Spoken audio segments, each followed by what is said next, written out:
ព្រះនាងមិនដេកកណ្ដាលលួចចូលផ្ទះបាយធ្វើម្ហូបមិននឹកស្មានថាក្លិនឈ្ងុយតាក់ព្រះអង្គម្ចាស់ជឿមិនឃ្លានបាយ5ថ្ងៃហើយគាត់ក៏ឆ្ងល់ពីក្លិនឈ្ងុយនេះដែរតែពេលគាត់រុញទ្វារផ្ទះឃើញអ្នកធ្វើម្ហូបគឺព្រះនាងរបស់គាត់ព្រះនាងទៅមកដល់ត្រូវគេដាក់ឲ្យនៅឆ្ងាយធ្វើឲ្យគាត់មិនដឹងថាមនុស្សមុខគាត់ជាប្រិតតែថាគាត់ដូចខ្លួនឃ្លានបាយកណ្ដាលអាធ្រាត្រដោយអាណិតអាសូរគ្នាព្រះនាងសួរព្រះអង្គម្ចាស់ថាចង់ភ្លុកទេព្រះអង្គម្ចាស់ធ្វើមុខត្រជាក់បដិសេធព្រះនាងជឿថាគ្មានអ្នកណាទប់ទល់នឹងម្ហូបដូច្នេះគាត់យកបាយឆាមកដាក់មុខគាត់ហើយក្រវីដៃបន្តិចក្លិនម្ហូបឈ្ងុយហុយមកធ្វើឲ្យព្រះអង្គម្ចាស់លេបទឹកមាត់ឃើញព្រះអង្គម្ចាស់នៅព្រះនាងមិនចង់លាតដូច្នេះឲ្យគាត់កាន់ចានខ្លួនឯងបែរទៅយកអ្វីតែបាយខ្នងមួយភ្លែតព្រះអង្គម្ចាស់ហូបបាយឆាអស់មួយចានអត់មែនទេខ្ញុំទៅយកតែចង្កឹះមួយភ្លែតអញហូបអស់ហើយ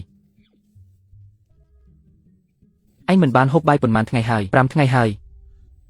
ព្រះអង្គម្ចាស់ឯងមិនមែនមនុស្សទេសូម្បីតែបាយក៏មិនឲ្យហូបឆ្អែតដែរពិតមែន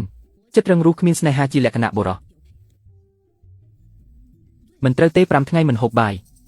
អញមិនមែនឈឺមិនឃ្លានបាយទេមនុស្សប្រភេទមិនចេះធ្វើការនេះឈឺមិនឃ្លានបាយមិនអីទេគ្រាន់តែឈឺមិនឃ្លានបាយខ្ញុំគ្រាន់តែជួយបន្តិចធានាថាអញហូបអ្វីក៏ឆ្ងាញ់ដែរឃ្លានរហូតដល់ហូបដំរីបានបើអញមានសមត្ថភាពហូបហេតុអីត្រូវលាក់ខ្លួននៅផ្ទះឯកាលាក់ខ្លួនអីអញដឹងទេរឿងដែលស្រីរៀបការឲ្យសប្បាយចិត្តជាងគេគឺប្តីមិននៅផ្ទះតែមានលុយរាល់ខែខ្ញុំនៅផ្ទះក្រែណោះមិនមែនតែជីវិតបែបនេះទេឲ្យមិនដែរអញឈឺមិនឃ្លានបាយត្រូវខ្ញុំជួយអ្នកជួយខ្ញុំបានទេច្បាស់ណាស់តែត្រូវការអ្នកចេញថ្លៃបន្តិចល្អណាស់អាកប្បកិរិយាខ្មោចរបស់អ្នកមិនឈប់ទេមើលទៅខ្ញុំទុកអ្នកនៅកន្លែងផ្សេងត្រូវហើយមិនដែរត្រូវខ្ញុំជួយទេនិយាយមកចង់បានប្រាក់ប៉ុន្មានច្បាស់ជាប្រាក់សភ្លឺរលងហើយតែប្រាក់ទេបើមិនអញ្ចឹងអីអ្នកមិនគិតចង់បានឥតគិតថ្លៃទេអត់បានទេខ្ញុំនឹងដាក់ច្បាប់តូចតាចដំបូងទី2ទី3ដុំថ្មនេះមានតម្លៃណាស់អញ្ចឹងទេលោកព្រះអង្គ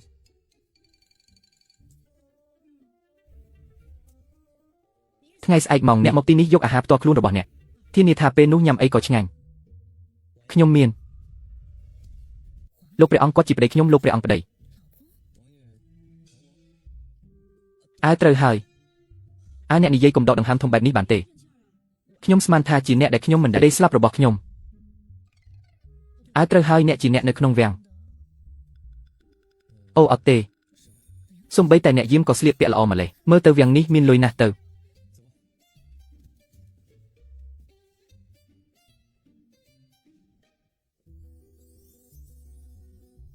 អ្នកថ្ងៃស្អែកជួបគ្នាកំខាន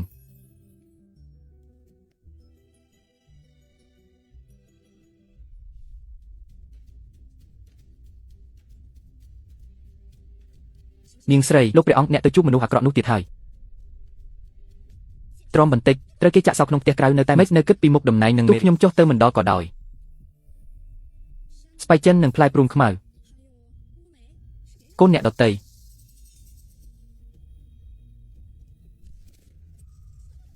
ជាប់គុកមិនចេះមើលមុខទេនាងស្រីស៊ូសុំទោសអញហ៊ានលួចយកប្រាក់របស់ខ្ញុំអីនាងស្រីស៊ូសូមប្រាប់នាងស្រីឲ្យទុកទំនេរខាងលើសរសេរឈ្មោះនាងស្រីខ្ញុំអ្នកជាភរិយាព្រះអង្គតែប្រាក់មកពីណាប្រកាសជាលួចពីអាអេហើយអូពេលនាងចេញពីផ្ទះប្រាក់ខ្វះ20តាក់ហើយអត់ទេអញយកអីនេះរបស់ខ្ញុំលួចរបស់ខ្ញុំឲ្យមកសារភាពទៀត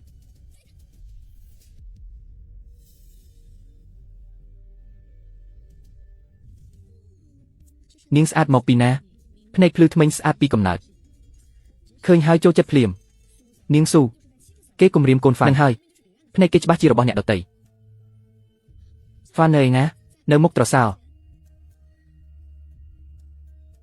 អញពិតជាអ្នកបម្រើនាងខ្ញុំហ៊ានកុហកទៀតខ្ញុំនឹងវាយមាត់ឯង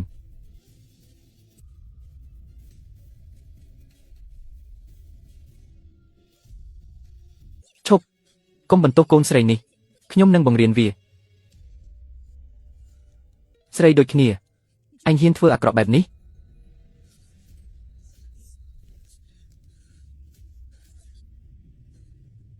អញខ្លាចដែរពេលវាមិនអញមិនគិតទេវាក៏ជាមនុស្សវាក៏ចេះឈឺអញចង់ធ្វើអីខ្ញុំទៅរកបងប្អូនជីខ្ញុំនឹងប្រាប់គាត់ឲ្យដេញអញចេញប្អូនស្រីអញដឹងទេក្នុងโลกនេះមានមនុស្ស3ប្រភេទមិនគួរទុកចិត្តទី1ប្រុសទី2ប្រុសទី3ក៏ប្រុសអញនិយាយឥតប្រយោជន៍ចាំមើលខ្ញុំនឹងដេញឯងចេញពីវាំងមាត់អាក្រក់ត្រូវវាយអត់ទេត្រូវទៅរកកាហ្វេ ដោះស្រាយរួចហើយនាងស៊ូត្រូវគេវាយអាក្រក់អញហ៊ានវាយខ្ញុំឈប់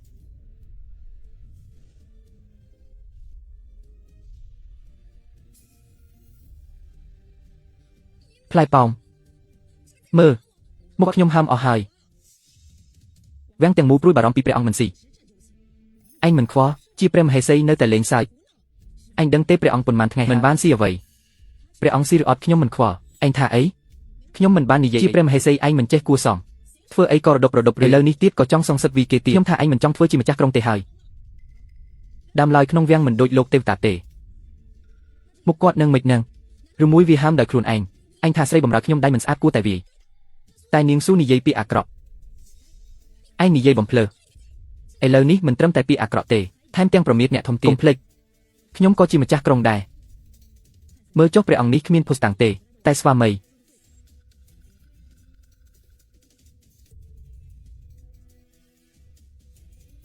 អ្នកណាចោតអ្នកនោះត្រូវបង្ហាញនាងស៊ូថាលុយសៀវម៉ានយកសូមបង្ហាញភស្តុតាងបើមិនដូច្នេះទេគឺបង្កាច់គេឈប់ឯងនៅតែមានខ្ញុំជាមេដាទេភ្នែកខ្ញុំមិនខ្វាក់ទេឃើញឯងច្បាស់ណាស់និយាយបែបនេះបានទេជួបខ្ញុំមិនក្រាបមិនលុតជង្គង់មើលងាយអ្នកចាស់ទុំខ្ញុំគោរពឪពុកម្ដាយធ្វើខុសច្បាប់ទាំង7រួចហើយព្រះចៅវ័យអាយុប៉ុន្មានហើយ50ហើយនិយាយដូចរស់រៀនរាប់រយឆ្នាំទេដូចម៉ាំមេរាប់រយឆ្នាំមិនចេះរស់ដូចឯងទេ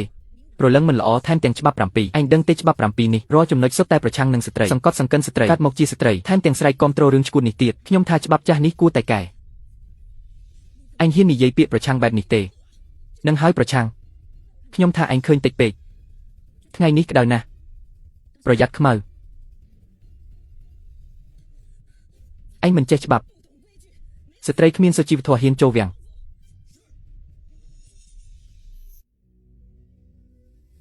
ខ្ញុំចង់ឲ្យព្រះអង្គក្រៀបការជាមួយឯងអរគុណសេកមាតាទីហ៊ានដែលទៅត្រូវម្ចាស់ក្រុងវីតមកវិញលោកចឹងថាគាត់ជាមហេសីដែលលោកព្រះអង្គក្រៀបការដោយត្រឹមត្រូវយើងគ្មានសិទ្ធិបណ្ដេញគាត់ចេញទេអីក៏អាក្រក់ម្លេះស្រីអាក្រក់នោះនៅណាទៅផ្ទះបាយ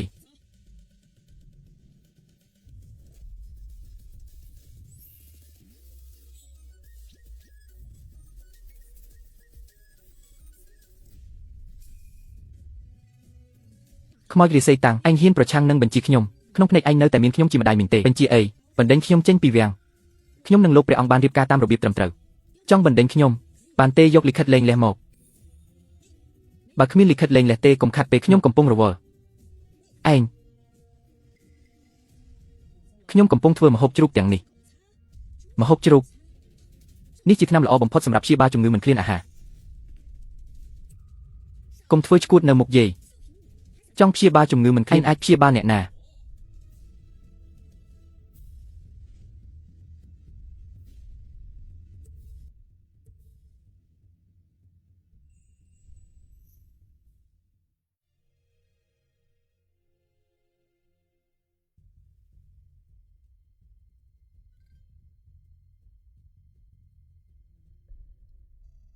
អ្នកយាមតូចនេះនឹងលោកព្រះអង្គក៏មានជំងឺមិនឃ្លានមើល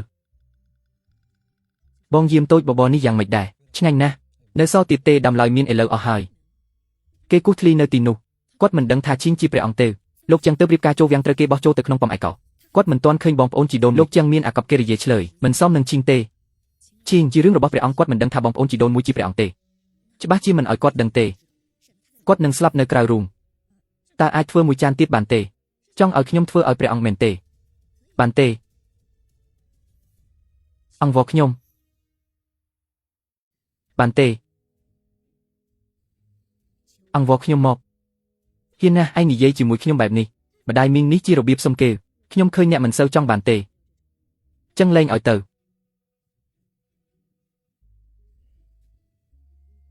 មើលអីដែលអ្នកធ្វើអញធ្វើយ៉ាងណាជាមួយខ្មោចរាសីតាំងក៏មិនខ្វល់តែឯងមិនគួរបំផ្លាញម្ហូបនេះទេ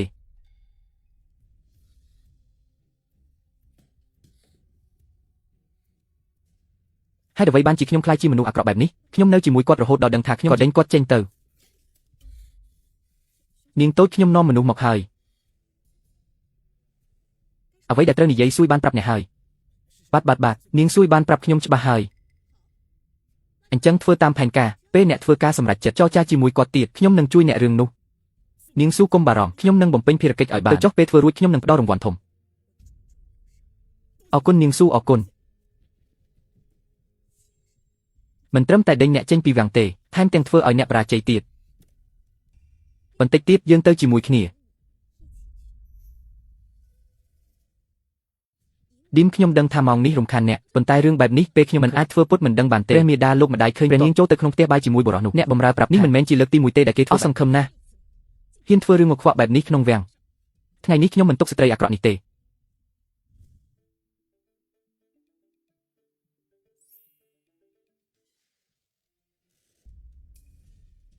ហេ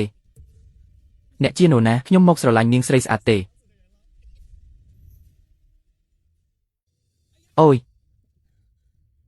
មិនសមរម្យទេមិនសមរម្យតតែសោះស្ត្រីអាក្រក់លើកនេះអ្នកស្លាប់ហើយកុំតាមខ្ញុំចូលមក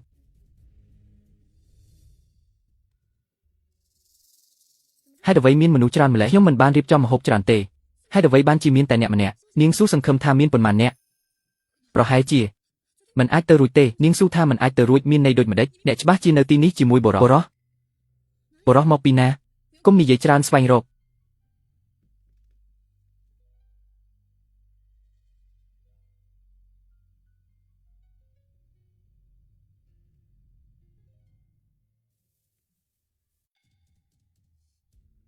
ដល់ពេលនេះព្រះនាងនៅតែរឹងរូសទៀតពិតជាមានទំនាក់ទំនងជាមួយបុរសមានស្រីអៀនខ្មាស់អីម្លេះពូកែអស់សង្ឃឹមឯងជាខ្មោចឆៅឯងធ្វើរឿងអសិលធម៌អីម្លេះខ្ញុំនឹងទៅចាប់គូរបស់ឯងមកដោយខ្លួនឯងចាំបន្តិចបើកញ្ញាស៊ូបញ្ជាក់ថាអ្នកនោះជាគូស្នេហ៍របស់ខ្ញុំសុខចិត្តឲ្យអ្នកធ្វើអ្វីតែបើមិនមែនវិញអ្នកថាម៉េចចាំឲ្យទោសបន្តិចបន្តួចគិតលុយ40អូខេឯងចាញ់ហើយ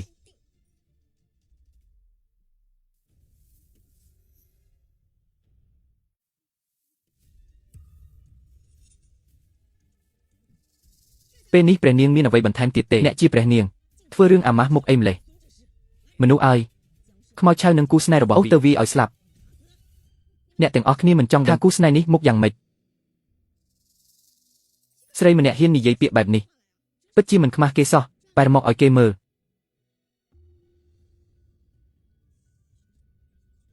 ខ្មោចឆៅតានេះរឿងអី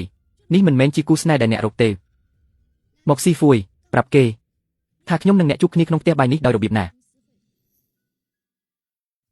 មកស៊ីហ្វួយប្រាប់គេថាខ្ញុំនឹងអ្នកជួបគ្នាក្នុងផ្ទះបាយនេះដោយរបៀបណាហេខ្ញុំមករកស្រីស្អាតនេះឯង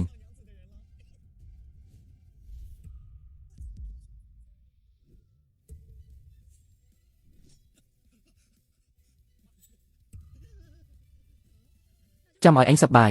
ហាយាយធំឯងធ្វើឲ្យខ្ញុំសើចទេការសើចមិនមែនជាទេពកោសល្យទេឯងសើចគួរស្លាប់តែឯងយកមនុស្សអាក្រក់បែបនេះទៅបំផ្លាញស្រីឯទៀត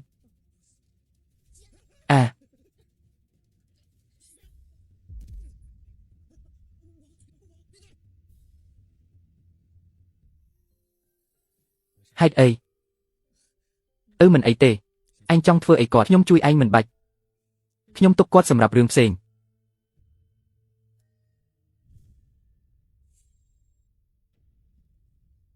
សុំទោសកញ្ញាស៊ូខ្ញុំមិនហ៊ានប្រឆាំងបញ្ជាព្រះអង្គទេបាត់កញ្ញាស៊ូគ្រាន់តែជាគាត់ហើយដែលឲ្យខ្ញុំមករារាំងអ្នកម្ចាស់ស្រីថៃសូចង់បំផ្លាញភាពស្និទ្ធស្នាលរបស់ម្ចាស់ស្រី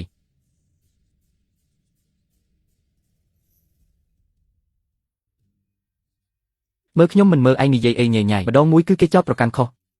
រឿងតូចតាចនេះក៏ធ្វើមិនកើតរបស់ដែលឲ្យអញប្រើច្បាស់ជាមនុស្សប្រុសស្រីនេះហើយអញក៏ស្អប់បុរសដែលចង់ចាប់ខ្ញុំខុសឈប់និយាយទៅ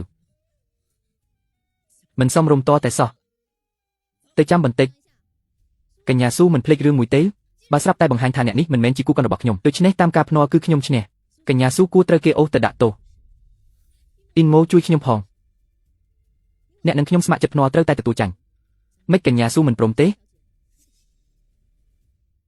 មនុស្សអើយយ៉ានហ៊ានហើយបញ្ជារបស់ម្ចាស់ស្រីមិនហ៊ានមិនធ្វើតាមយកគាត់ទៅធ្វើអីម្ចាស់ស្រីអ្នកត្រូវគេចាប់ដាក់ក្នុងបន្ទប់អ្នកក្រោយមកអារម្មណ៍វាចង់វាខ្ញុំ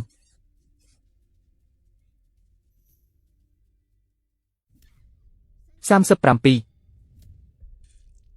38 39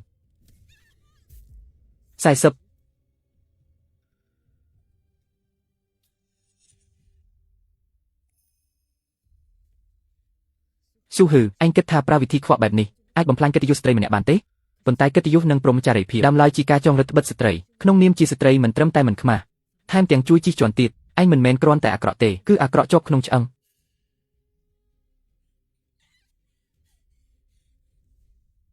នេះហើយជាកូនស្រីចាំងដែលម្ដាយខ្ញុំថាគ្មានតម្លៃខ្ជិលច្រអូសនិងស៊ីផឹកសប្បាយអូយអូយ៉ាធូកុំថាឯងឈឺអីលោកគ្រូមកធ្វើអីទៅឈរយាមមកទ្វារធ្វើម៉េចទៅជាយ៉ាងនេះលោកគ្រូខ្ញុំធ្លាក់ចូលអន្ទាក់របស់ស្រីកំណាច់នោះខ្ញុំបង្រៀនឯងធ្វើម្ហូបហើយរកផ្លូវឲ្យឯងចូលវាំងដើម្បីឲ្យឯងបានឡើងជាម្ចាស់ស្រីឆាប់មិនមែនឲ្យឯងមកប្រជែងជាមួយមនុស្សថោកទាបទេប៉ុន្តែមានស្រីកំណាច់នោះនៅព្រះអង្គមិនព្រមរៀបការជាមួយខ្ញុំទេលោកម្ចាស់មិនរៀបការជាមួយខ្ញុំទេនឹងវាស្រួលអញ្ចឹងទេអ្នកណារាំងផ្លូវអ្នករកវិធីបញ្ជូនគេទៅចុះ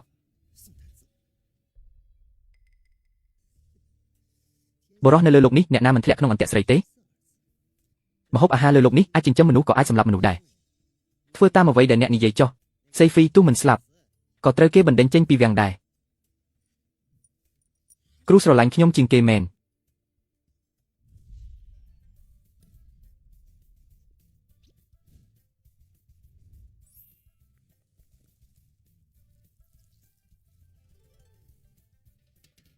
មីសាច់គោហួយណានរួចរាល់ហើយ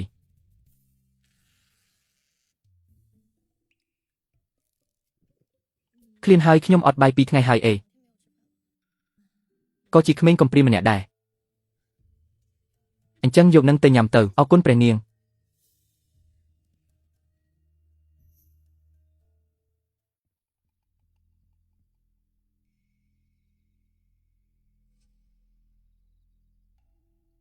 ឯងមិនចូលចិត្តធ្វើបាយឲ្យព្រះអង្គទេខ្ញុំជួយឯង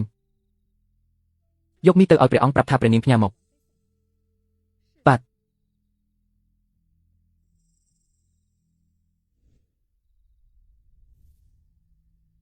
ព្រះអង្គព្រះនាងឲ្យខ្ញុំមកជូនម្ហូបបន្តិចព្រះនាងមិនក៏ឲ្យខ្ញុំ1 ម៉ោងព្រះនាងឃើញព្រះអង្គនឿយហត់រាល់ថ្ងៃទើបធ្វើបាយយប់ឲ្យខ្ញុំយកមកជូនអូក្លិនឈ្ងុយណាស់ចង់ខំមួយមាត់ណាស់ដាក់ចុះ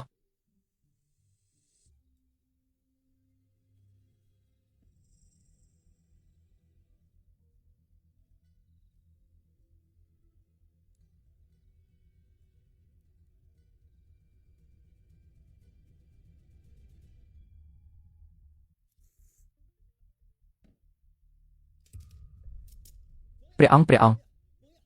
ប្រញាប់នាំទៅព្រះអង្គមិនល្អទេនាងមិនល្អទេមកសាកម៉ាស្មុកខ្មោចថ្មីខ្ញុំមើលនាងមិនល្អទេខ្ញុំក៏ពោលដែរអត់មែនទេខ្ញុំទើបតែធ្វើជាភរិយាព្រះអង្គប៉ុន្មានថ្ងៃខ្លាចជាស្រីមេម៉ាយភ្លាមឬហើយនាងពាក្យនឹងមិនអាចនិយាយលេងទេបើព្រះអង្គមានរឿងយើងមិនអាចរស់ទេអីឯងមានទំនៀមបញ្ចុះតាមគេទៀតឬអត់អញ្ចឹងទេខ្ញុំចង់និយាយថាព្រះអង្គជាសទ្រង់វាំងបើទ្រង់អត់មានមែនឯងលួងខ្ញុំយ៉ាងម៉េចស៊ីវណានស្ដាប់ខ្ញុំបរោះពឹងពាក់មិនបានទេយើងស្រីត្រូវពឹងខ្លួនឯងបើគាត់អត់មានមេឃក៏មិនរលំដែរមកសាកនឹងមើលម៉ាស្មុកខ្មោចថ្មីខ្ញុំនៅទីនេះវាមិនស្រួលអញ្ចឹងទេប្រាប់មកព្រះអង្គមានរឿងអីលោកយាយអត់ទោសគឺព្រះនាងប្រាប់ខ្ញុំឲ្យភ្លេចផ្លូវទៅលោកយាយអត់ទោសស្ត្រីម្នាក់នេះចិត្តអាក្រក់ណាស់យកអ្នកបម្រើរបស់អ្នកមកឲ្យខ្ញុំនឹងដឹកនាំមនុស្សទៅដោយខ្លួនឯង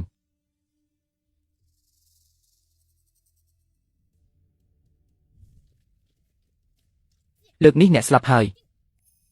ខ្ញុំគិតថាកញ្ញាស៊ូត្រូវគេវាយពីមុនស្រាពេកមិនយូរប៉ុន្មានមករឿងទៀតហើយខ្ញុំមិនខ្វល់ជាមួយអ្នកទេព្រោះអ្នកចិត្តស្លាប់ហើយឈោស្ងៀមធ្វើអីមិនចាប់ត្រីខ្មោចនេះឲ្យខ្ញុំទេហេតុអីចាប់មនុស្សអ្នកឯងអីគាត់ធ្វើខុសមិនអាចទេខ្ញុំដឹងថាកូនខ្ញុំមានចំណុចគាត់ខ្ជិលបន្តិចឆាប់បន្តិចរឹងរូសបន្តិចហើយគ្មានសុជីវធម៌ប៉ុន្តែយ៉ាងណាគាត់ក៏ជាព្រះនាងដែលរាជវង្សរៀបការដោយត្រឹមត្រូវហេតុអីអ្នកអាចធ្វើបែបនេះជាមួយគាត់ខ្ញុំនៅទីនេះត្រូវការខ្ញុំនៅសល់តែប៊ឺហ្គឺមួយកុំនិយាយច្រើនយកទៅយកអាស្រូវនេះទៅជាមួយខ្ញុំផ្ទះនេះចុងក្រោយមកដល់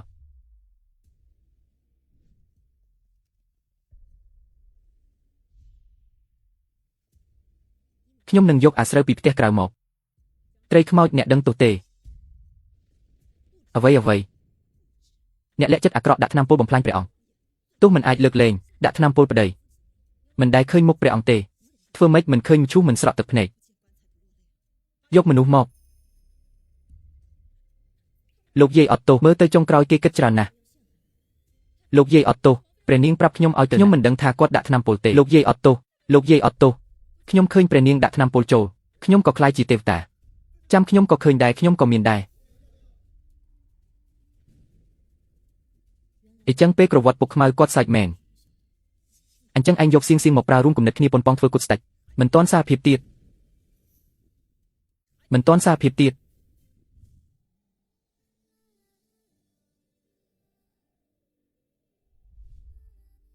សូមមេត្តាជួយទិញថ្នាំឲ្យនាងខ្ញុំផងគាត់ក្តៅខ្លួន3ថ្ងៃហើយ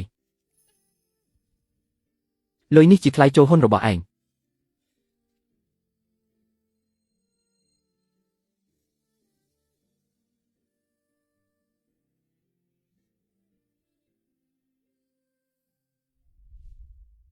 អ្នករាល់គ្នាលើកដំកើងខ្ញុំពេកហើយតាំងពីខ្ញុំចូលមកក្នុងវាំងមិនដែលឆ្អែតមិនដែលកក់ក្ដៅរដូវរងាក៏កុញគ្មានដុតធ្យូងទេជឿហើយគ្រូពេទ្យត្រូវចំណាយលុយថែមទៀតគ្មានលុយក៏ត្រូវស៊ីបន្លែព្រៃរស់ខ្ញុំបែបនេះអាចប៉ះពាល់អ្នកណាបាននៅក្នុងវាំងទាំងមូលមានតែសៀវណាងទេដែលនៅជាមួយខ្ញុំអ្នករាល់គ្នាគិតគូរយ៉ាងម៉ត់ចត់ចង់បណ្ដេញខ្ញុំចេញឬចង់ដាក់ទោសខ្ញុំថាសម្លាប់ប្តីហេតុអីស្ងៀមអស់ហើយមកឲ្យស្អាតម្ដងពាក្យផ្អែមល្ហែមអ៊ីនម៉ូកុំស្ដាប់ស្រីអាក្រក់នេះខ្ញុំមិនដឹងថាមាត់គាត់ប្រែខ្មៅទៅចាំបាច់ត្រូវប្រើទុនកម្មអានរ៉ានរៀបចំទុនកម្មធំនាងខ្ញុំត្រូវគេចោទប្រកាន់គាត់មិនបានប៉ុនប៉ងធ្វើថាគាត់គ្មានឈ្មោះមានទុនកម្មកុំឲ្យប៉ះពាល់ដល់នាងលីសូមមេត្តាថៃភីពាក់កណ្ដាលខែគួរឲ្យនាងសៀវនិយាយអីឯងយកដៃធ្វើអីទោះដែលគ្មានទោសក៏រកឃើញដែរនាងស៊ូដាក់សម្ពាធខ្ញុំជាប់ជានិច្ចក៏គ្រាន់តែចង់បានបរិសម្នាក់ទេឯងនិយាយត្រង់ខ្ញុំឲ្យឯងទៅតែឯងមានតំណែងជាមហេសីស្ដេចតើល្អអីបបោមាត់ស្ងួតថ្មិញត្រជាក់ថ្ងៃនេះខ្ញុំរងទុកថ្ងៃស្អែកនាងស៊ូក៏ដូចគ្នាឆ្លើយឯងនៅហ៊ាននិយាយបំភ័យទៀតបើឯងមិននិយាយខ្ញុំភ្លេចឯងទៅហើយឯងជាសត្វស្លាបដែលមិនចេះរលួយធំឡើងក្នុងជ្រលងភ្នំនាងស៊ូផែនការទាំងនេះអាចបិទបាំងឯងបានស្រីចិនឌីជាមនុស្សរបស់អ្នកណាដឹងរឿងថ្ងៃនេះថាតើអ្នកបានអនុញ្ញាតឬអត់ហើយហ៊ានមិនឲ្យខ្ញុំចាំបន្តិចសំឡេងនេះស្គាល់ណាស់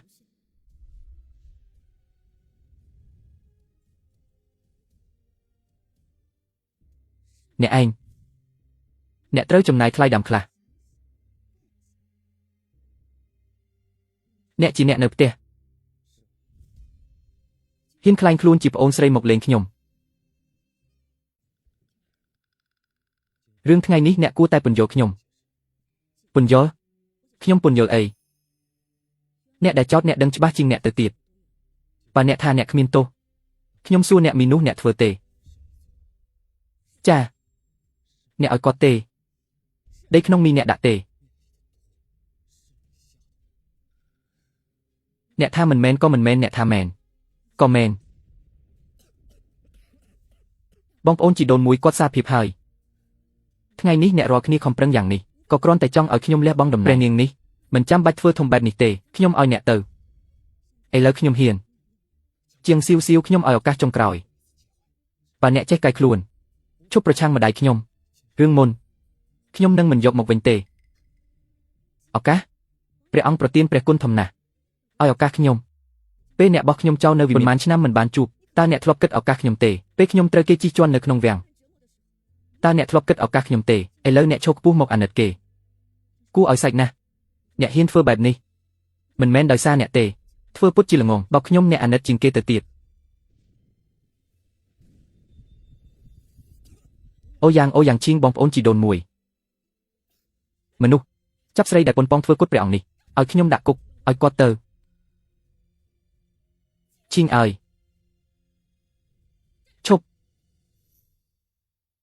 ឈប់ហើយដើរទៅបានទុករបស់រាជវាំងចោល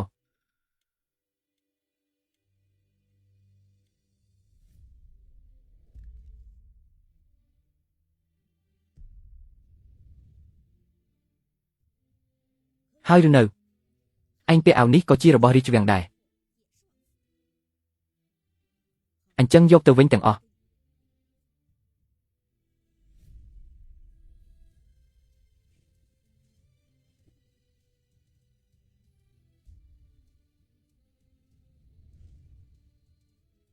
ឥឡូវខ្ញុំមិនជំពាក់អ្នកណាទេ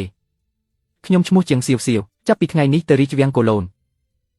មិនពាក់ព័ន្ធអ្វីទាំងអស់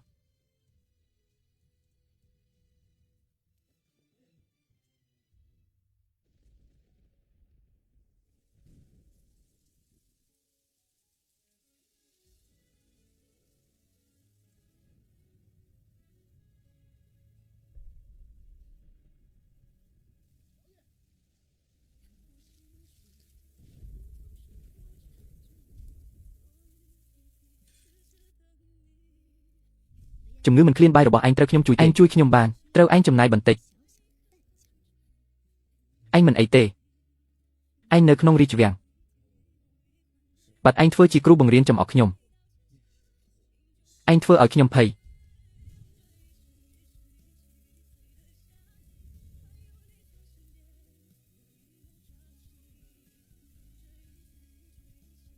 ស្រាឯងឲ្យខ្ញុំក៏មិនផឹកដែរស្រា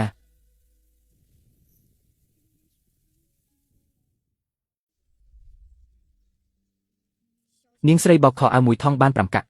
យើងបោក15ថ្ងៃបានតែ75កាក់ធ្វើបែបនេះតើយើងត្រូវចំណាយមានកន្លែងសុខស្រួលនៅ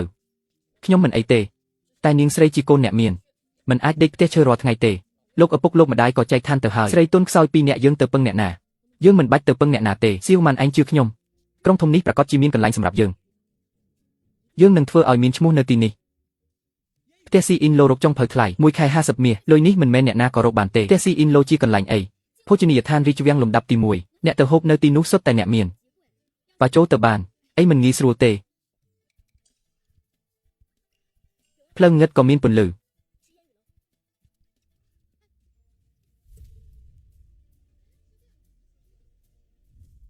ជាងស៊ីចាក់ចេញទៅហើយហេតុអីការរៀបការព្រះអង្គម្ចាស់បាសីនៅមិនទាន់ចប់ព្រះអង្គទើបតែជាសះស្បើយព្រះមេតាចង់រងចាំបន្តិចទៀតត្រូវប្រញាប់យប់សុបិនច្រើន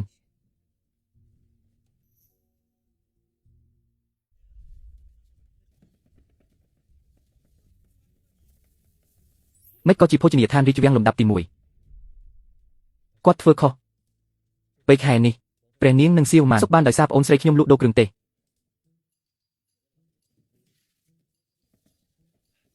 អ្នកនេះនឹងមកប្លន់ឬមករកគ្នាថានៅទីនេះគេជ្រើសរើសចុងភៅ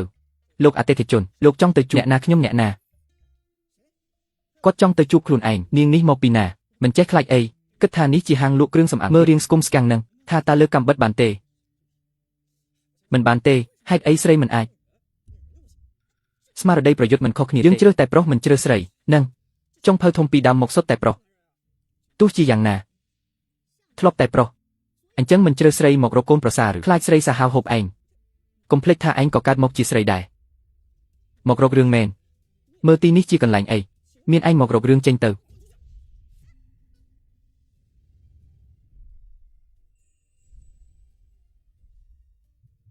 នាងស្រីជឿស្នេហ៍មួយផ្លែតទេ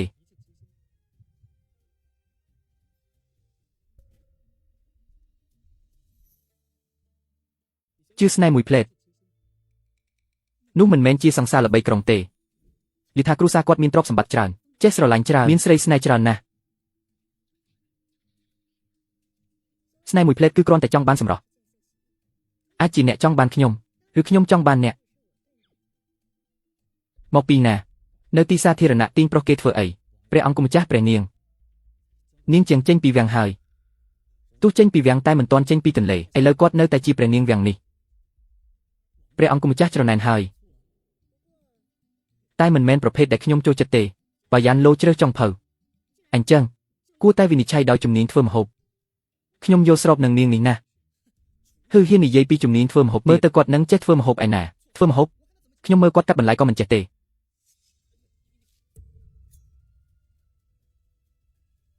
ល្អទាំងអស់ខ្ចីខ្ញុំបន្តិចល្អទាំងអស់ខ្ចីខ្ញុំបន្តិច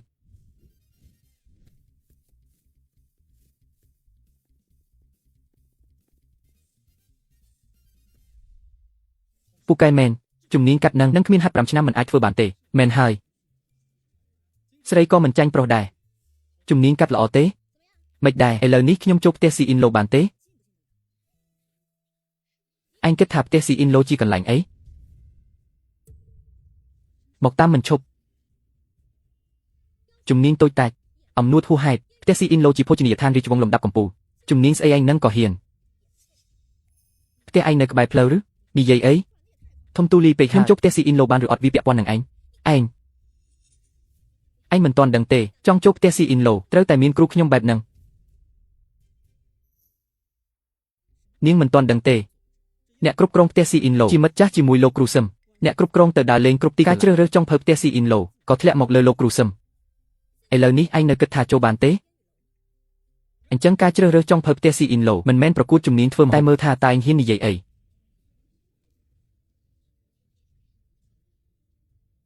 លោកឆេននិយាយខុសហើយ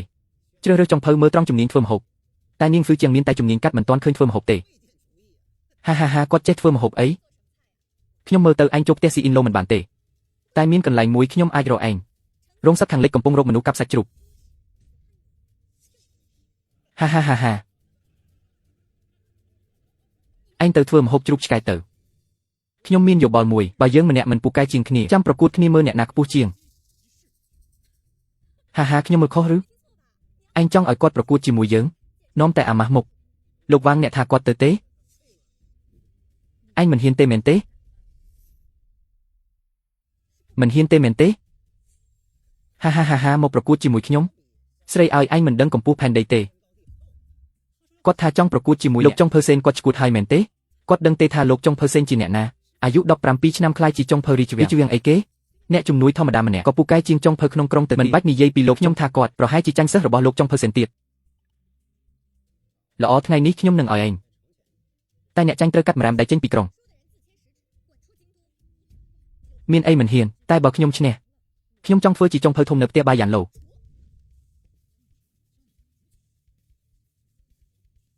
គាត់ចង់ធ្វើជាចុងភៅជាងនៅក្នុងវាំងជំនាញអន់បែបនេះហ៊ានប្រកួតជាមួយគ្រូខ្ញុំនៅផ្ទះខ្ញុំក៏ធ្វើបានដូចឯងឈរស្ងៀមធ្វើអីថតជាមួយគ្នាទៅហេតុអីឯងមិនហ៊ានខ្លាចចាញ់ហើយត្រូវកាត់ម្រាមដៃអ្នកណាខ្លាចប្រកួតក៏ប្រកួតមានន័យអីគាត់ថានាងចាំងថាចង់ប្រកួតជាមួយលោកចុងភើសេននឹងសិស្សក្នុងពេលតែមួយគាត់មិនឈួតទេគាត់ឈួតហើយមែនទេគាត់ដឹងទេថាគាត់កំពុងនិយាយអីពាក្យធំណាស់ខ្ញុំចង់ឃើញថាឯងមានសមត្ថភាពប៉ុណ្ណាម្ហូបឆ្ងាញ់មនុស្សម្នាក់ចូលចិត្តខុសគ្នាតែធ្វើតាមធម្មតាវិញប្រហែលជាមិនយុត្តិធម៌ទេម្ហូបមួយមុខសម្រាប់ឈ្នះចាញ់ល្អទេចាំខ្ញុំធ្វើម្ហូប10មួយឲ្យអ្នកមើល400លានម្ហូបដែលបាត់បង់យូរហើយហ្វុងយិនម្ហូបនេះមានតែក្នុងរូបមន្តប៉ុណ្ណោះមិនដែលមានអ្នកណាធ្វើបានទេហ្វុងយិនសើហៃខ្ញុំឈ្មោះជាងសៀវជាចុងភៅម្នាក់ទើបតែមួយផ្លេតខ្ញុំបានធ្វើម្ហូបដែលបាត់បង់យូរហើយហ្វុងយិនសើហៃហើយឈ្នះជើងឯការប្រកួតចុងភៅអូនេះជាមុខម្ហូបដែលខ្ញុំពូកែជាងគេគឺហ្វឹងយិនណាថាគេធ្វើបាបខ្ញុំពេកនៅលើលោកនេះមានមនុស្សប៉ុន្មានអ្នកដែលចេះធ្វើហ្វឹងយិនសើហៃមុខម្ហូបនេះខ្ញុំឃើញចុងក្រោយកាលពី40ឆ្នាំមុននាងជាកញ្ញាជាងនៅក្មេងក៏ចេះមុខម្ហូបនេះដែរលោកជេនិយាយច្រើនពេកហើយហ្វឹងយិនសើហៃមិនមែនជាមុខម្ហូបធម្មតាទេតែមិនមែនមានន័យថាគ្មានអ្នកចេះធ្វើនោះទេខ្ញុំទោះបីជាចាស់ហើយតែដូចនាងជាងដែរក៏មិនដែលឃើញហ្វឹងយិនសើហៃដែរចុះមិនក៏ថាគេធ្វើបាបនាងគ្រូរបស់ខ្ញុំនៅផ្ទះមិនអីទេខ្ញុំមិនចង់ឲ្យគាត់ចេញមុខឲ្យខ្ញុំទេល្មមហើយធ្វើតែម្ដងកុំឲ្យខាត់ពេលនេះ3ថ្ងៃទៀតម៉ោងដដែលយើងជួបគ្នានៅយ៉ានយូឡូដើម្បីដោះស្រាយហើមចាំបន្តិចជាងហ៊ូអ្នកមិនគួរយល់ព្រមទេហេតុអ្វីបានជាសេនយូជូជូមានរសជាតិឆ្ងាញ់ម្ល៉េះមើលទៅទូទាំងក្រុងគ្មាននរណាហ៊ានទេគាត់មើលទៅក្មេងតែពិតទៅជំនាញគាត់ពិតប្រាកដប៉ុន្មានឆ្នាំមុននៅក្នុងពិធីជប់លៀងក្នុងវាំងខ្ញុំធ្លាប់ហូបគាត់មិនចាញ់សេនយូជូទេអ្នកដឹងទេហេតុអ្វីបានជាជំនាញធ្វើម្ហូបរបស់សេនយូជូល្បីគ្មាននរណាអាចឈ្នះគាត់បានខ្ញុំមិនហ៊ានទេព្រោះខ្ញុំមិនទាន់បង្ហាញខ្លួនទេ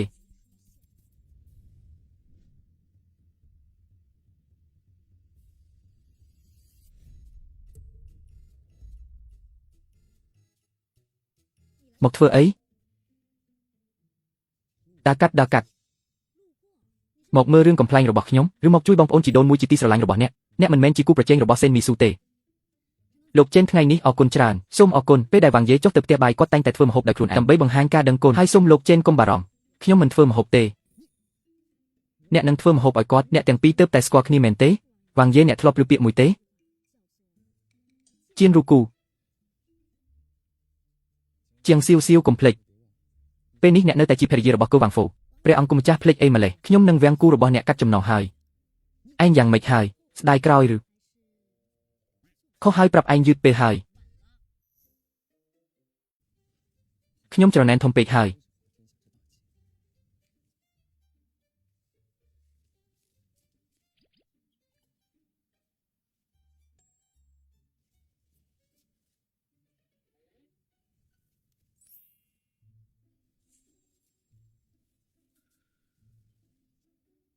បើសរសេរជាខ្ញុំ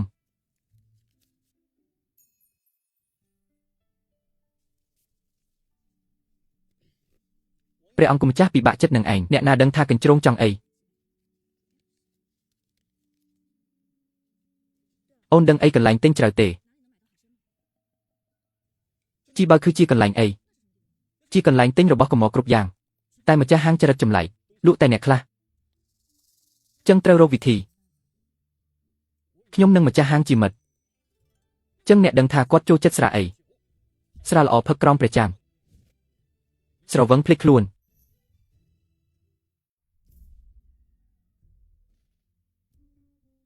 ផឹកម្នាក់ឯងមិនសប្បាយទេ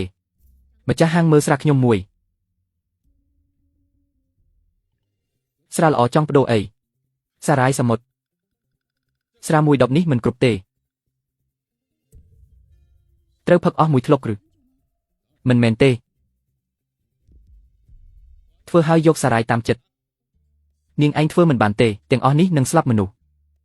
យើងទៅសុំព្រះអង្គគុំចាស់វិញមិនអាចទេខ្ញុំមិនអន់ក្បាលឲ្យគាត់បរោះពោពាកសេះដេញមិនតាន់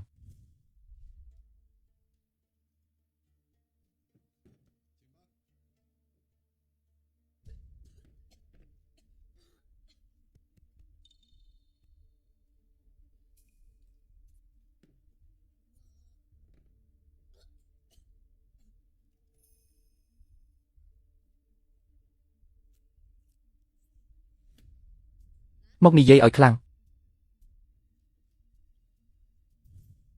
ព្រះអង្គគុំម្ចាស់ព្រះនាងទៅជីបើខឺ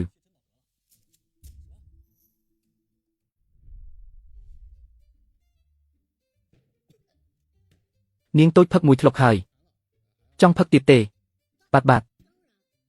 នាងឯងផឹកទៀតមិនបានទេ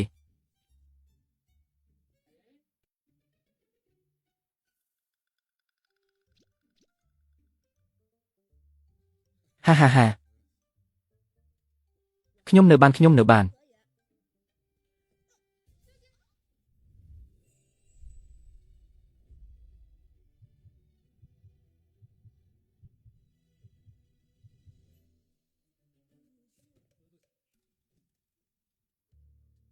នៅសល់ខ្ញុំផឹកជំនួសល្អព្រះនាងខ្ញុំមិនត្រូវការអ្នកថៃទេ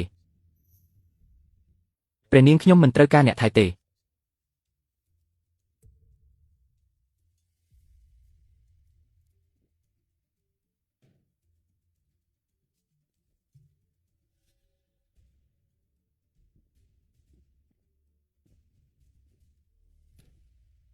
្រះអង្គគុំម្ចាស់ផឹកពូកែណាស់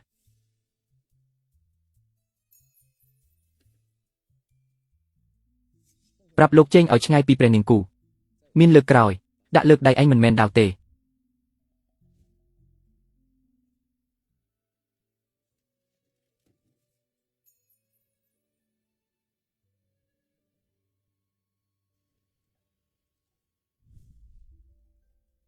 សង្ហាណាស់បរោះស្រស់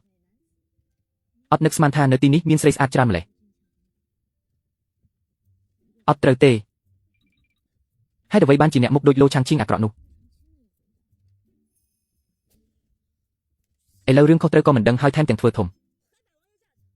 ហើយអត់សមចេះតែបញ្ឆោតខ្ញុំឲ្យចូលមក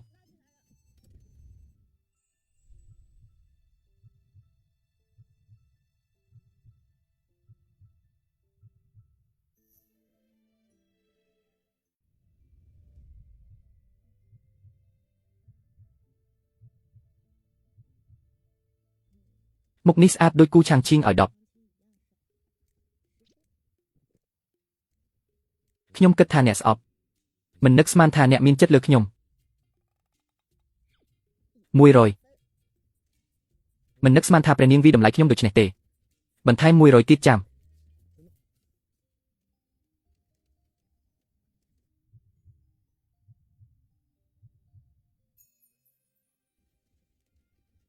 ផឹកស្រាមិនបានមករករឿង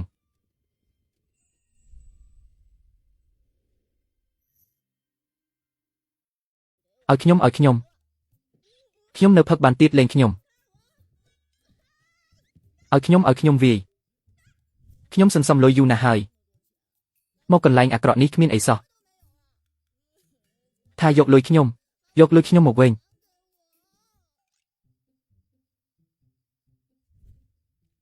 អូលុយច្រើនណាស់មានលុយនេះខ្ញុំអាចទិញគ្រឿងធ្វើម្ហូបល្អច្រើននិងសម្លៀកបំពាក់ស្អាតនឹង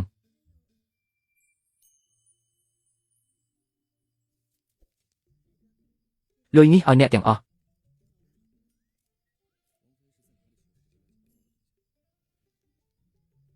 ល្អទេល្អណាស់បងស្អាតជាស្វាមីខ្ញុំគាត់ខ្ញុំមិនអាចទេខ្ញុំទៅស្លាប់វិញចឹងខ្ញុំដាក់ត្រង់នឹងហើយ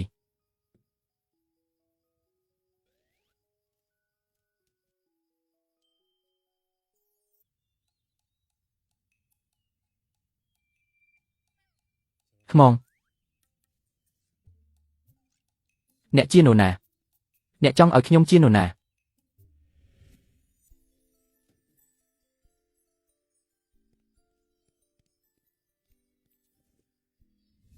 អាម៉ាស់ស្រវឹងដល់នឹងនេះកន្លែងណានេះជាផ្ទះវិស្មការរបស់ខ្ញុំស្អាតព្រះអង្គមានផ្ទះវិស្មការច្រើនទេមានស្រីស្អាតច្រើនដែរទេខ្ញុំដឹងហើយប្រុសចូលចិត្តថ្មីមានប្រពន្ធច្រើនខ្ញុំគ្មានទេមួយក៏គ្មានប្រហែលជាច្រើនមិនដឹងវាំងគូមានតែអ្នកម្នាក់គត់គឺខ្ញុំយកមិញផឹកស្រាខ្ញុំផឹកស្រាមិនសូវបានពេលស្រវឹងខ្ញុំភ្លេចអស់មានរឿងអីកើតឡើងខ្ញុំមិនចាំទេ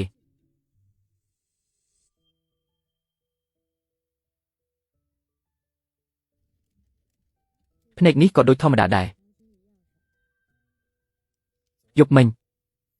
គ្មានអ្វីកើតឡើងទេអូចឹងល្អហើយខ្ញុំមានរឿងត្រូវទៅមុនសិនចាំបន្តិចពីមុនខ្ញុំឲ្យយ៉ាននាងរៀបបន្ទប់សម្រាប់អញហើយឯងទៅសម្រាប់វិញទៅមិនឲ្យខ្ញុំទៅសុំទោសសម្ដាយឯងវិញមិនខ្លាចខ្ញុំដាក់ថ្នាំពុលឲ្យឯងទេខ្ញុំគ្រាន់តែគិតថាឯងជាស្រីទុនខ្សោយនៅខាងក្រៅលំបាករស់នៅក្នុងវាំងប្រកាសជាមានអ្នកមើលថែឯងចង់មើលថែខ្ញុំឬចង់បានប្រយោជន៍ពីមុនមិនដែលមានអ្វីល្អវាងយើងទេឯងមិនមែនគិតថាស្រីគ្រប់រូបចង់នៅក្នុងវាំងឯងទេកន្លែងនោះសម្រាប់ខ្ញុំគឺដូចជាទ្រង់ឃុំឃាំងខ្ញុំប៉ុណ្ណោះខ្ញុំចង់នៅតាមផ្លូវក៏មិនត្រឡប់ទៅវិញដែរឯងអីទៅរកបងប្អូនជីដូនមួយឯងវិញទៅគាត់ចូលចិត្តវាំងឯងជាងគេនាងធ្វើស៊ុបមាន់ឲ្យឯងមិនពិសាទេយើងទៅឲ្យឯងពិសានាងខ្ញុំយកមិញខ្ញុំឲ្យឯងរៀបបន្ទប់ធីងយូសានរួចហើយឯងរើត្រឡប់ទៅវិញអើយអ្នកណាទៅចង់បានធ្វើល្អពុំស្មោះនាងខ្ញុំគិតថានាងប្រហែលយកច្រឡំព្រះអង្គម្ចាស់មិនឯងនិយាយជំនួសគាត់ប្រហែលជាខ្ញុំគិតថាព្រះអង្គជាមនុស្សល្អយប់មិញគាត់មើលថែនាងពេញមួយយប់បងស្អាតលុយនេះឲ្យឯងលេងជាមួយខ្ញុំបានទេពេលណាឆ្លើយអត់ទេមិនមែនទេពីមុនគិតថាព្រះអង្គមិនចេះអានេះតែឥឡូវឃើញថាគាត់ល្អជាមួយនាងមែនចង់បានដំណឹងធំការប្រកួតធ្វើម្ហូបនៅយ៉ានយូឡូហៀបនឹងចាប់ផ្ដើមហើយមកមើលដាកាត់គុំរំលងភ្នាល់ឲ្យដាក់លុយមិនបោកប្រាស់ទេស្វាគមន៍ពេលក្រោយមិនគួរមានអ្នកឆោតល្ងងបែបនេះទេមើលម្ដងដឹងថាសេងយូនឹងឈ្នះ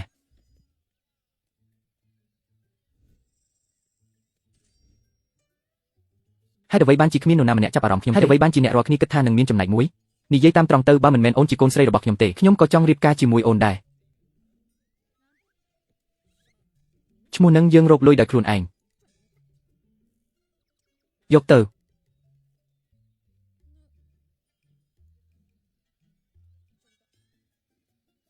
ទឹកវាទាំងអស់គ្នាទៅបើសាច់អាំងមានតែ20ប៉ុន្មានដុំមិនលក់ទេចុះបើចាញ់វិញអញ្ចឹងខ្ញុំក៏ចាញ់ដែរយកមកឲ្យខ្ញុំ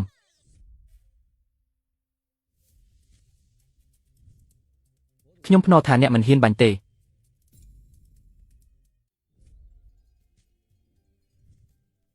ខ្ញុំរត់ទៅឆ្ងាយ3គីឡូម៉ែត្រ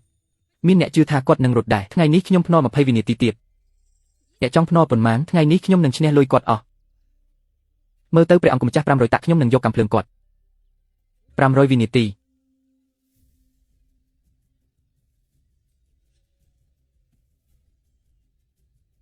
ខ្ញុំមានលក្ខណៈដូចអ្នកទេ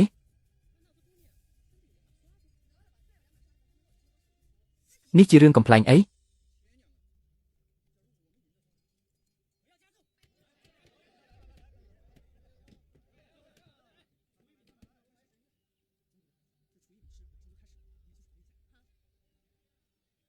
កុំបារម្ភ500តាក់របស់អ្នកប្រកាសជាមិនខាតទេ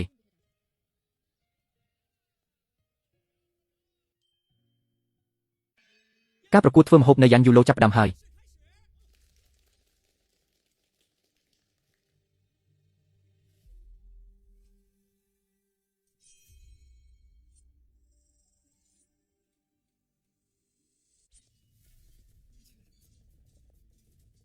អូមួយនេះក៏មិនអាចដាក់បានដែរជំនាញកាត់ចំណីពិតជាពូកែមិនខុសពីលោកសេងយូអ្នកបានឈ្នះហើយខ្ញុំឃើញថាមិនមែនជាជំនាញកាត់របស់ជីប៊ីទេប្រកាសជាលោកសេងយូធ្វើឥឡូវចុះចាញ់នៅតាន់ពេលធ្វើម្ហូបក៏មិនស្មើអ្នកដែរកុំថាខ្ញុំមិនបានប្រាប់អ្នកពីមុនបាននិយាយពីធ្វើម្ហូបនៅក្នុងក្រុងនេះគ្មាននរណាឈ្នះគ្រូខ្ញុំទេព្រោះថាខ្ញុំមិនទាន់មកដល់ទេកុំនិយាយច្រើនជាមួយគាត់ឲ្យគេដឹងពីសមត្ថភាពគ្រួសារយូហូរបស់យើងទេ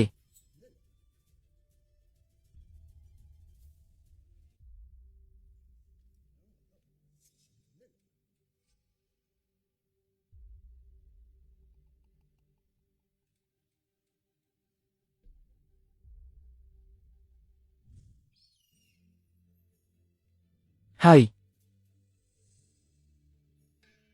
ដល់ពេលហើយ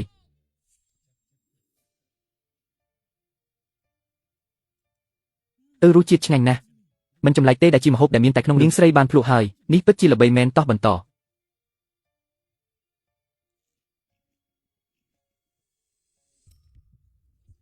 មានន័យយ៉ាងម៉េចម្ហូបនេះមិនឆ្ងាញ់ទេពិភពលោកនេះមិនដែលមានម្ហូបឆ្ងាញ់បែបនេះទេខ្ញុំស្លាប់ដោយគ្មានការស្ដាយក្រោយខ្ញុំជ្រើសរើសមួយនេះដឹងលោកទាំងពីរយល់ថាមួយណាឆ្ងាញ់ជាងមិនដឹងទេអ្នកទាំងពីរមានន័យថាមុខម្ហូបមួយណាដែលឆ្ងាញ់ជាង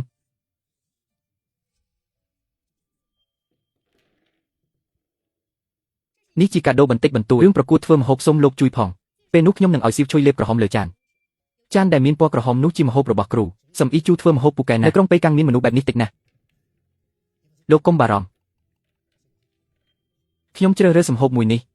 ឥឡូវស្មើមួយទល់មួយការបោះឆ្នោតរបស់លោកសំខាន់ណាស់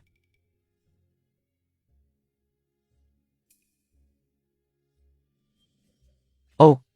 សម្ងាត់ស៊ូកុំធ្វើឆ្ងាយមានរឿងរាត្រីនេះទេប្រញាប់ធ្វើម្ហូបឲ្យកំណត់ម៉ោងមុនពេលយប់ថ្ងៃប្រកួតត្រូវចេញមុនគេជ្រើសរើសចានដែលលាបក្រហមពេលយប់នោះល្អ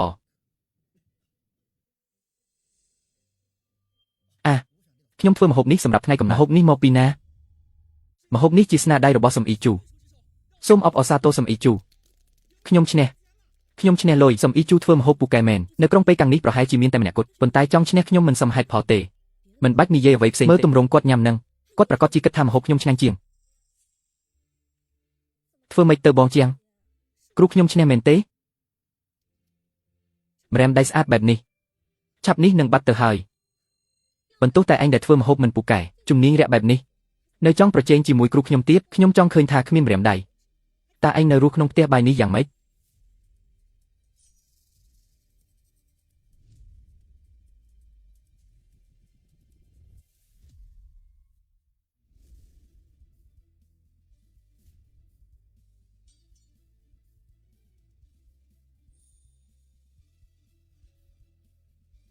យ៉ាងហោចណាស់សុំទោសគាត់ផងចាញ់ត្រូវទទួលតើគាត់ចាញ់មិនកើតឬនៅមានចាញ់ត្រូវទទួលទៀតសួរម្ដាយឯងមើលថាគាត់ធ្វើអី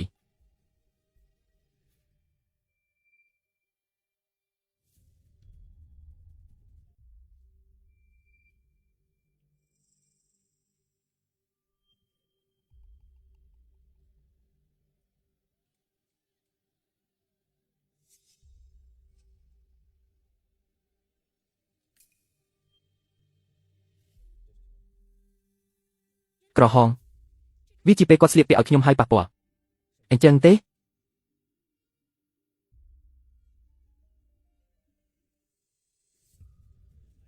ពណ៌ក្រហមពេលយប់នោះនឹងនៅលើម្រាមដៃអ្នកបម្រើនេះដូចគ្នាមានន័យយ៉ាងម៉េចតើវាមានន័យថាក្រហមនៅលើដៃឯងតើវាប្រើសម្រាប់អ្វីមកមើលអ្នកធំក្នុងភូមិថាម៉េចដែរអញ្ចឹងខ្ញុំនិយាយទៅគឺនាងតូចរបស់យើងប្រាប់ឲ្យខ្ញុំបដូរគ្រឿងសម្អាងទៅល្ងាចវិញគាត់ថាធ្វើបែបនេះទេទើបខ្ញុំដឹងថាថ្ងៃកំណើតគាត់ធ្វើម្ហូបមួយណា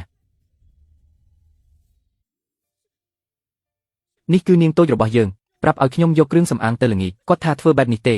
ទើបដឹងថាថ្ងៃកំណើតគាត់ធ្វើម្ហូបមួយណាហេតុអីធ្វើបែបនេះមិនមែនឯងយកលុយគេមកទេអត់ទេអត់គឺអត់គ្មានអីមិនអាចទេលោកចុងភើស៊ីមប្រាប់ឲ្យអ្នកយកនាងទៅសួរគាត់ថាត្រូវធ្វើបែបនេះនោះត្រូវសួររឿងនេះអត់ទេនេះគេចោទប្រកាន់ខ្ញុំចោទប្រកាន់អញ្ចឹងខ្ញុំសួរវិញម្សិលមិញអ្នកយក500ពីយ៉ានយូមកពីណាខ្ញុំរកស៊ីបានអញ្ចឹងទៀតស្វែងរកឲ្យឆ្អែតប្រញាប់ចាប់ដាក់គុកអើអូនឹងហើយនោះប្រកាសជាស៊ីយូស៊ូឲ្យខ្ញុំក៏យកលុយនាងសុនដែរគេចំណាយលុយទិញពួកយើងពេះអីក៏ថ្ងៃរះអីធ្វើឲ្យអញខាតលុយមិនបានលុយខាតត្រូវឲ្យគេសងគឺសងលុយសូមអ្នកទាំងអស់គ្នាកុំប្រញាប់លោកចុងភើស៊ីមនិងស៊ូហ៊ឺទាំងពីរធ្វើចៃក្រមមិនស្មោះយ៉ានយូឡូសម្រេចដកសិទ្ធិប្រកួតរបស់គេទាំងពីរលទ្ធផលប្រកួតនេះគឺនាងជាងឈ្នះខ្ញុំនៅតែចង់បញ្ជាក់ខ្លួនឯងតាមរយៈការប្រកួតសូមលោករកអ្នកផ្សេងទៀតខ្ញុំ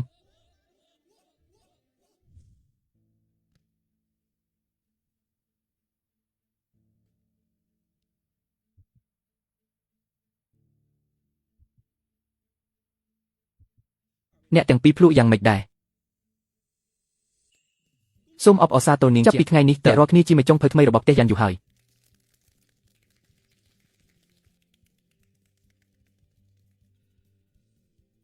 សូមអបអរសាទរលោកចាប់ពីថ្ងៃនេះអ្នករាល់គ្នាជាមេក្រុមថ្មីរបស់ផ្ទះយ៉ានយូហើយ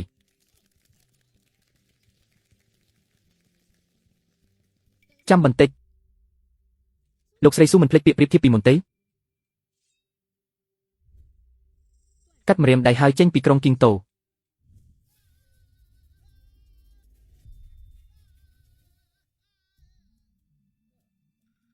លើកនេះទុកឲ្យឯងទៅចុះចាប់ពីថ្ងៃនេះទៅដាវចង្អុលទៅ4ប្រទេសចូលទៅចិត្តវាំងលោកស្រីយើងឈ្នះហើយ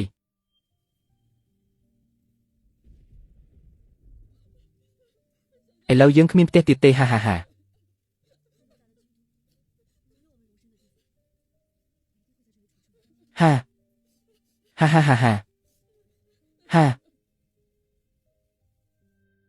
ខ្ញុំគិតថាខ្ញុំធ្វើបានហើយខ្ញុំពិតជាធ្វើបានមេចុងភើរីជវាំងធ្វើរឿងគួរឲ្យខ្មាស់គេបែបនេះចាញ់គំនិតគេក៏ថាទៅសិលធម៌ក៏មិនល្អដែរសងលុយខ្ញុំមកចេញពីស្ថានសួគ៌ចេញទៅលោកមេចុងភើជាងឥឡូវគ្មានពេលធ្វើម្ហូបឲ្យអ្នកទាំងពីរទេសូមទោសអ្នកទាំងពីរលោកមេចុងភើជាងឥឡូវគ្មានពេលធ្វើម្ហូបឲ្យអ្នកទាំងពីរទេសូម្បីតែម្ចាស់កត្រីគួយចង់ភ្លុកម្ហូបលោកមេចុងភើជាងក៏ត្រូវតម្រង់ជួរដែរមិនបាច់ខ្វល់ពីឯងទេឥឡូវខ្ញុំទៅឲ្យលោកមេចុងភើជាងធ្វើម្ហូបម្ដងល្អខ្ញុំចង់ភ្លុកម្ហូបលោកមេចុងភើជាងមុនគេអូយ1000 តាក់1500 តាក់3000 តាក់3000 តាក់មិនថាគ្រាន់តែភ្លុកម្ហូបលោកមេចុងភើចឹងទេមិនចាំបាច់យកប្រេងមុខខ្ញុំមកដេញថ្លៃទេ3000 តាក់ដើម្បីបានភ្លុកម្ហូបលោកមេចុងភើចឹងភ្លាម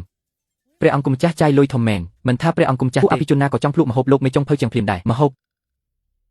ព្រះអង្គម្ចាស់មិនខ្លាចផ្ទះយ៉ានយូចាយលុយ10000 តាក់នេះល្បីពេញដើម្បីលោកមេចុងភើជាងចាំបន្តិច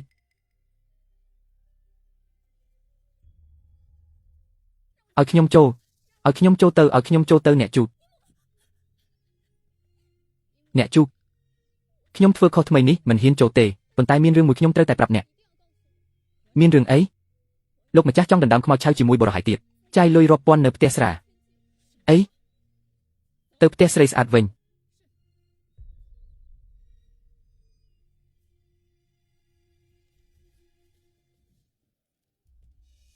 ជាស្រីចេញក្រៅមុខគេនឹងអត់អីទេ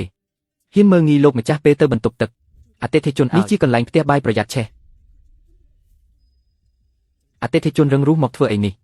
យ៉ាងយូរលាំងមួយទេមកធ្វើអី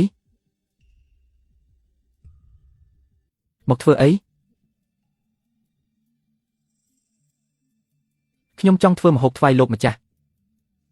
អីចង់ធ្វើអីខ្ញុំមើលថាម្ហូបអ្នកឆ្ងាញ់មកភ្លក់មើលហាក់ដូចជាចង់បានសិទ្ធិពិសេសនេះមិនមែនវាំងអ្នកទេមនុស្សគ្រប់គ្នាមិនបាច់រងចាំអ្នកទេចង់ញ៉ាំបាយទៅឈរតម្រង់ចាំបន្តិចទៀតបានមនុស្សចាស់នេះងាយស្រួលនិយាយណាស់រឿងមុនកន្លងហើយយើងត្រូវមើលទៅមុខមានន័យអីថ្មីនេះវាំងស្ងាត់ណាស់បើមានពេលសុំត្រឡប់មកលេងវិញអត់ទេបែបនេះគួរឲ្យខ្លាចជាងវាខ្ញុំទៅទៀតឯងញ៉ាំថ្នាំអីហ្នឹង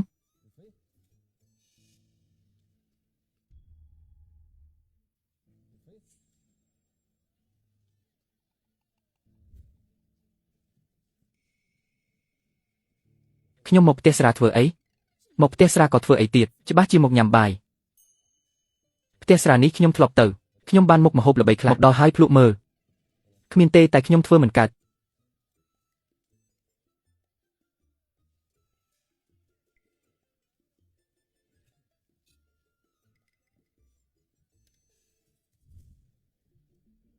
គ្មានគ្រាន់តែធ្វើឲ្យគាត់ភ្ញាក់ផ្អើលចង់សង្កត់សង្កិនខ្ញុំឬ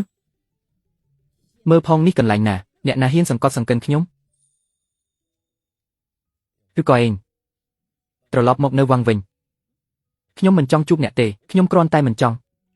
ខ្ញុំមិនចង់ជាប់គាំងរវាងហុងសៀងនិងហ្វាំងសេងខ្ញុំចង់បានពិភពលោកធំទូលាយជាងនេះសុំទោសមួយផ្លេតនាងជាងចង់ឲ្យខ្ញុំធ្វើបាននាងជាងចង់ឲ្យខ្ញុំអាចធ្វើបានអញចង់បង្កើតកេរ្តិ៍ឈ្មោះនៅផ្ទះសំណាក់យ៉ាន់វូនេះគាំទ្រអញចង់ដើរលេងមើលទេសភាពស្អាតអ្វីដែលអញចង់ខ្ញុំនឹងព្យាយាមធ្វើឲ្យអស់ពីសមត្ថភាពបើនិយាយពីរឿងរៀបការខ្ញុំគ្រាន់តែចង់បំពេញកាតព្វកិច្ច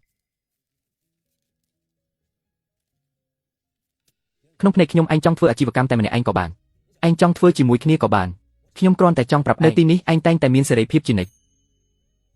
ខ្ញុំគិតថាខ្ញុំសមនឹងគាត់ជាងលោកចាងកុំភ្លេចថាខ្ញុំរៀបការជាមួយគាត់ហើយនាងស្រីមានភ្ញៀវមកបញ្ជាទិញម្ហូបដែលនាងស្រីធ្វើទៀតហើយឯងប្រមានគេយ៉ាងម៉េច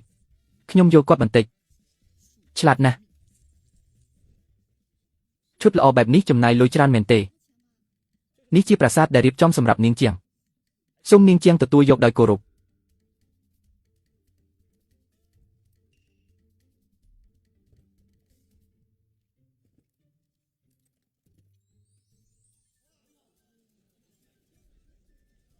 ទាំងនេះជាអំណោយដែលខ្ញុំឲ្យឯង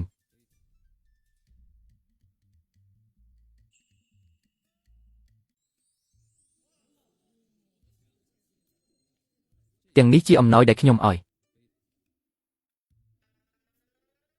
អូវល្មមហើយជប់បញ្ជូនរបស់មកផ្ទះសំណាក់យ៉ាន់វូទៀតទៅកន្លែងនេះជាកន្លែងលក់ម្ហូបកុំឲ្យប៉ះពាល់អាជីវកម្មខ្ញុំអូយកទាំងអស់ទៅ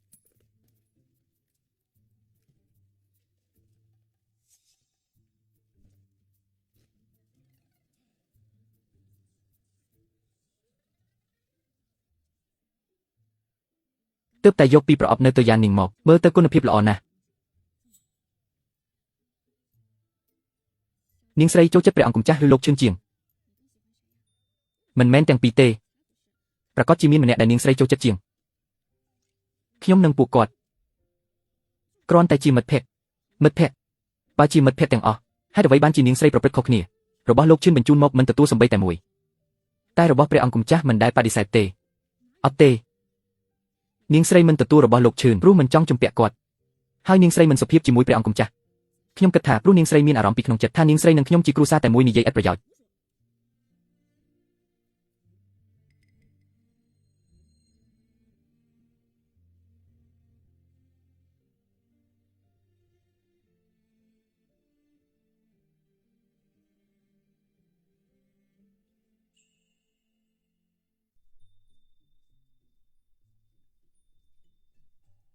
នាងជាងមិនដឹងថានាងជាងអាចទៅលេងទឹកជាមួយខ្ញុំបានទេខ្ញុំឃើញថាមេឃក៏ជិតងឹតហើយលោកចិនកូនប្រុសត្រឡប់ទៅសម្រាប់វិញល្អជាង គេងព្រឹកភ្ញាក់ព្រឹកធ្វើឲ្យរាងស្អាតនាងជាងខ្ញុំដឹងពីចិត្តរបស់នាងហើយខ្ញុំដឹងថាព្រះអង្គម្ចាស់នៅក្នុងចិត្តនាងខ្ពស់ណាស់ខ្ញុំឈ្មោះចេងក៏ចេះដឹងមិនមែនត្រូវតែបាននាងជាងទេគ្រាន់តែថ្ងៃនេះជាថ្ងៃកំណើតរបស់ខ្ញុំមិនចង់ឲ្យថ្ងៃនេះកន្លងផុតទៅទេនេះគ្រាន់តែជាការសុំពីមិត្តភក្តិប៉ុណ្ណោះបើនាងជាងយល់ថាពិបាកចេងខ្ញុំក៏មិនហ៊ាននិយាយទៀតទេចង់ចាប់ចិត្តខ្ញុំអីអញ្ចឹងក៏បានគ្រាន់តែទៅអន្តែប្រទីបប៉ុណ្ណោះអញ្ចឹងទៅចុះ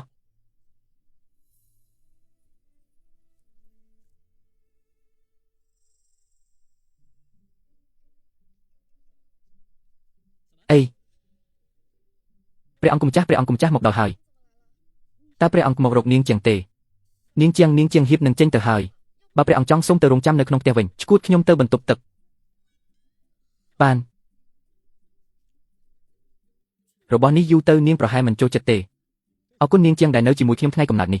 រឿងថ្ងៃនេះខ្ញុំនឹងចងចាំជានិច្ចសុទ្ធតែជាមិត្តភក្តិមិនបាច់គួរសមទេនាងជាងខ្ញុំមានរឿងមួយទៀតចង់ប្រាប់នាងនៅឯផ្ទះយ៉ានយូខ្ញុំត្រូវបាននាងជាងតាក់ទាញយ៉ាងខ្លាំងអ្វីដែលហៅថាស្នេហ៍មួយផ្លេតគឺគ្រាន់តែចាប់ចិត្តនឹងរូបរាងអាចថានាងចំពោះខ្ញុំពិតណាស់ចាប់ពីពេលនោះមកភ្នែកខ្ញុំតែងតែមើលនាងដោយមិនអាចទប់បានមនុស្សនោះនៅក្នុងភ្លៀងធ្លាក់អ្វីដែលខ្ញុំនិយាយគឺចេញពីចិត្តទាំងអស់អ្វីដែលនាងចង់បាននាពេលអនាគតខ្ញុំអាចធ្វើបានទាំងអស់មិនដឹងថានាពេលអនាគតតើនាងព្រមឲ្យខ្ញុំថែរក្សាទេ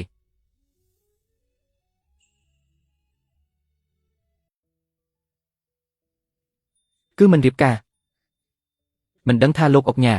តើព្រមរៀបការជាមួយខ្ញុំទេសុំទោសខ្ញុំមានអ្នកដែលខ្ញុំស្រឡាញ់ហើយបាទខ្ញុំនឹងគាត់តែងតែឆ្លោះគ្នាលេងគាត់មានអាកប្បកិរិយាច្រើនដែលខ្ញុំឃើញប៉ុន្តែ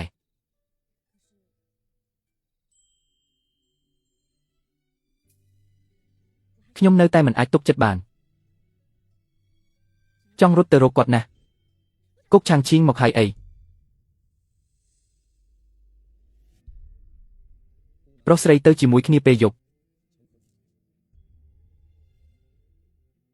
ប្រុសស្រីទៅជាមួយគ្នាពេលយប់មើលទៅមិនសមរម្យទេនៅក្មេងប៉ុណ្ណេះនិយាយដូចមនុស្សចាស់អីថាប្រុសស្រីទៅជាមួយគ្នាពេលយប់ទៀតចុះឯងមករកខ្ញុំពេលយប់នេះមានន័យយ៉ាងម៉េចខ្ញុំខុសពីគាត់ខ្ញុំអីឯងខ្ញុំជាមេតបឯងអូខេចាំអញអីក៏ភ្លេចលឿនម្លេះឯងមិនភ្លេចទេខ្ញុំជប់ជាប់តាក់ទងនឹងវាំងគោរបស់ឯងយូរហើយប្រញាប់ប្រកាសថាមិនពាក់ព័ន្ធម្លេះខ្ញុំថាឯងចង់តាក់ទងជាមួយគាត់វិញទេឯងរករឿងអត់សូមអ្នកទាំងពីរស្ដាប់ខ្ញុំមិនពាក់ព័ន្ធអីនឹងឯងទៅឆ្ងាយមិនដេកមករករឿងខ្ញុំពេលយប់ខ្ញុំថាឯងមិនស្អប់ខ្ញុំអញ្ចឹងមែនបាត់ខ្ញុំស្អប់ឯងទៅជាមួយប្រុសឯទៀតពេលយប់ស្អប់ឯងទៅជិតស្និទ្ធនឹងប្រុសឯទៀតស្អប់ឯងនិយាយសើចជាមួយប្រុសឯទៀតខ្ញុំកំពុងច្រណែនច្រណែនហើយគួរឲ្យអស់សំណើចខ្ញុំមិនច្រណែនទេពូកែគិតច្រើនពេក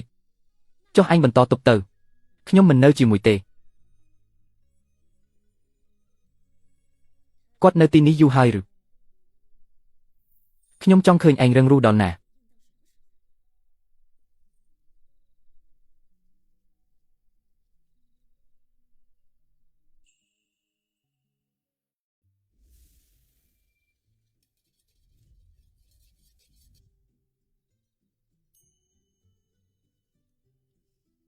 អូបាយយប់ត្រូវតែខ្មោចឆៅដាក់នាងស្រីព្រះអង្គចេញទៅហើយមកញ៉ាំបាយយប់ខ្ញុំឃើញគោមនេះស្អាតបើនាងស្រីមិនចូលចិត្តខ្ញុំបោះសាយគួរឲ្យស្រឡាញ់បែបនេះខ្មោចឆៅមិនចូលចិត្តទេទុកចោលនាងស្រីកុំខឹងព្រះអង្គអីមុននាងស្រីមកវិញព្រះអង្គចាំខាងក្រៅយូរហើយខ្ញុំរយ៉ានិយាយទុនសាយនេះព្រះអង្គធ្វើដោយដៃខ្ញុំមិនខឹងទេគាត់ច្រណែនមានន័យថាគាត់ចូលចិត្តខ្ញុំគួរឲ្យអស់សំណើចខ្ញុំមិនច្រណែនទេអូប្រុសស្លូតបែបនេះពិតជារកពិបាកណាស់សម័យនេះនឹងហើយទើបខ្ញុំនិយាយមិនចេញទៅចុះថាហើយឯងក៏មិនយល់ទៅប្រាប់បងប្រុសទី3របស់ខ្ញុំមួយម៉ាត់ព្រះអង្គគុំចាស់អត់ល្អទេព្រះនាងកំពុងរកស្វាមីថ្មីនៅផ្ទះសំណាក់អី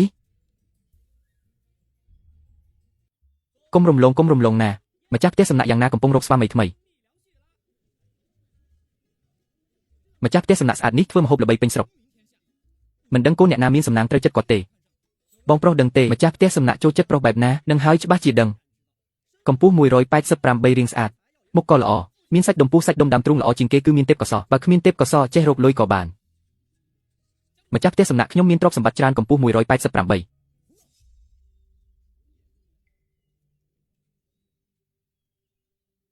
anhដឹងទេថាកំពុងធ្វើអីជើស៊ីងអ៊ីលៀងស៊ូណេណាគ្មានហឺលៀងស៊ូទេអញនៅតែជាព្រះនាងនៃវាំងហឺលៀងស៊ូមែនទេសៀវម៉ាងយកប្រអប់មក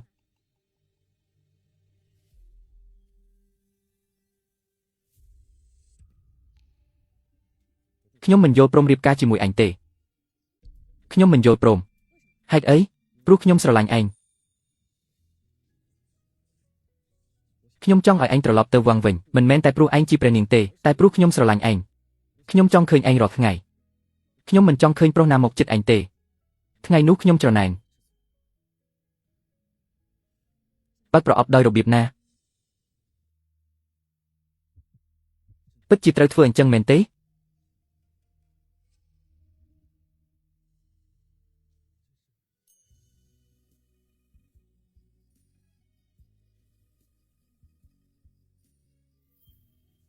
ត្រាស្នេហាត្រូវគ្នា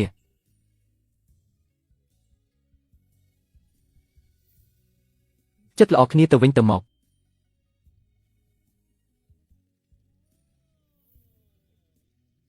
សូមឲ្យគូស្នេហ៍ទាំងអស់បានសុខ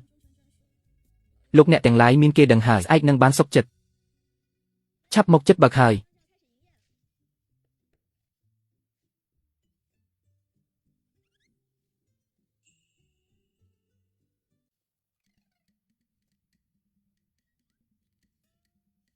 ឯងអីហ្នឹងមិនអីទេមុខខ្មៅដូចដុំធ្យូងភ្ញៀវមកឃើញនឹងរត់ចេញថាមិនអីទៀតឯងដើរយប់រាល់ថ្ងៃឯងដឹងទេថ្ងៃនេះជាថ្ងៃអីថ្ងៃអីថ្ងៃកំណើតឯងថ្ងៃកំណើតក៏ត្រូវដែរថ្ងៃ7កើតអូថ្ងៃនេះជាថ្ងៃ7កើតនឹងណាមិនមែនព្រោះភោជនីយដ្ឋានរវល់ពេកទេកុំបារម្ភយប់នេះខ្ញុំនឹងទៅផ្ទះឲ្យបានលោកគ្រូចាថ្ងៃនេះទៅដំបងគេបញ្ជាម្ហូបហ្វឹងហ្វាំងសឺហៃយើងរៀបចំគ្នាបន្តិចហ្វឹងហ្វាំងសឺហៃគ្រប់គ្នាត្រៀមខ្លួនកាត់កែវឲ្យស្អាត